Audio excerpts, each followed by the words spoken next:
आज मेरे साथ एक बहुत बड़ी घटना घट गई। घटना बहुत गंभीर है। अब मैंने सोचा इस घटना को कहां साझा करूं, तो आप लोग मेरा परिवार हैं। मैंने सोचा इस घटना को अपने परिवार में साझा कर देते हैं, हो सकता है कुछ हल्की हो वो घटना। तो मित्रों, घटना ये है कि रात्रि में जब मैं सोया और सोने के बाद में जब मैं जगने के बाद वॉशरूम गया तो मैंने सोचा मुंह धुल लेता हूं, और जैसे मुंह धुलने के लिए गया तो मैंने टैप खोला तो उसमें पानी नहीं था। अब मैंने सोचा कि ब्रश कर लूं, तो बाहर आकर के जैसे वॉश बेसिन की मैंने टैप खोला तो उसमें भी पानी नहीं था। अब मैं किचन में गया, मैंने सोचा रात्रि के बर्तन पड़े हुए हैं उनको धुल लेता हूं, तो जब मैंने किचन में देखा तो पानी नहीं है। अब मैंने सोचा पड़ोस में जाकर के एक बाल्टी जल ले लेता हूं। मैंने पड़ोसी से कहा, भैया एक बाल्टी जल मिलेगा? वो बोले, महाराज जी जो समस्या आपके यहाँ पर है सेम वही कंडीशन, वही समस्या मेरे यहाँ पर भी है, मेरे यहाँ पर भी जल नहीं है। अब मैं सुबह से लेकर के शाम हो गई, मुझे जल नहीं मिला, और मैं एक आचार होने के नाते मेरी शुरुआत ही जल से ही होती है और शाम तक मुझे जल ही चाहिए होता है। यहां तक कि हर व्यक्ति को सुबह से लेकर शाम तक जल की आवश्यकता होती है।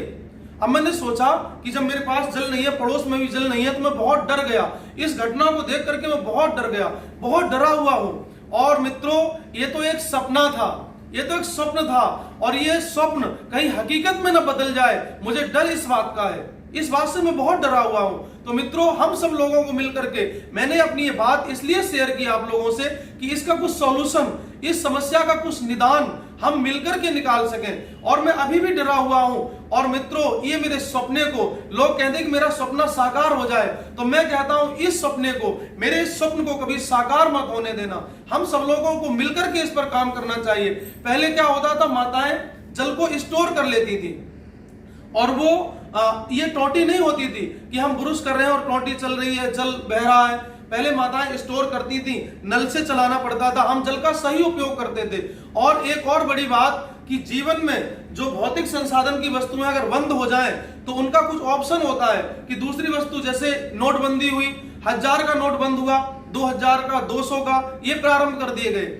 और अगर पेट्रोल खत्म होता है, उसका ऑप्शन है कि इलेक्ट्रॉनिक गाड़ियां शुरू हम कर सकते हैं। लेकिन जल अगर खत्म हो गया, जल बंद हो गया, जल बिल्कुल समाप्त हो गया, तो उसका क्या ऑप्शन है? हमने कुछ निकाला।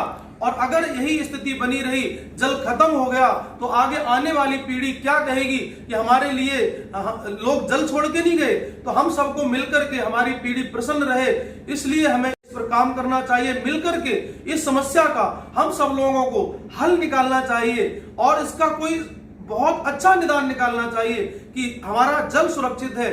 जल है तो कल है, बोलते हैं ना कि जल ही जीवन है। अगर जल नहीं है तो हमारा जीवन समाप्त होने में 2 मिनट भी नहीं लगेगा। इसलिए हम सब लोगों को मिलकर के इस पर काम करना चाहिए और समस्या का निदान करना चाहिए।